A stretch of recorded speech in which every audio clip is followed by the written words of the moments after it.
पुढील 24 तास धोक्याचे 8 जिल्ह्यांना हाय अलर्ट।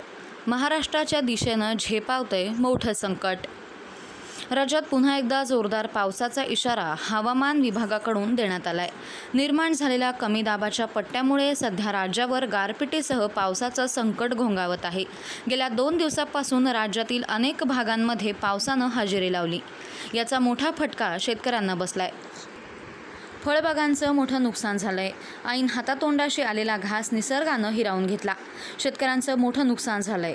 दरम्यान आज पुन्हा एकदा हवामान विभागाकडून राज्यातील अनेक जिल्ह्यांमध्ये वादळी वाऱ्यासह जोरदार पावसाचा इशारा देण्यात आलाय। हवामान खात्यानं पुढील 3 ते 4 तासात मुसळधार पावसाचा अंदाज वर्तवलाय। पिंपरी चिंचवड शहरात अवकाळी पावसानं जोरदार हजेरी लावली।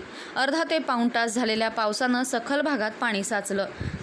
ऐन शाळा सुटण्याच्या वेळेत पाऊस झाल्यानं शाळकरी मुलांनी पावसात भिजण्याचा आनंद घेतला। पावसामुळे हवेत गारवा निर्माण झाल्यानं पुणेकरांना वाढत्या उष्णतेपासून दिलासा मिळालाय। मात्र शेतकऱ्यांचं मोठं नुकसान झालंय। दरम्यान दुसरीकडे सोलापूर जिल्ह्यात देखील पावसानं जोरदार हजेरी लावली। मेघगर्जनेसह पाऊस झाला। या पावसामुळे चांगलाच गोंधळ उडाला। आता हवामान विभागाकडून छत्रपती संभाजीनगर, नाशिक, अहिल्यानगर, लातूर, धाराशिव, नांदेड आणि बीडमध्ये पावसाचा इशारा देण्यात आलाय।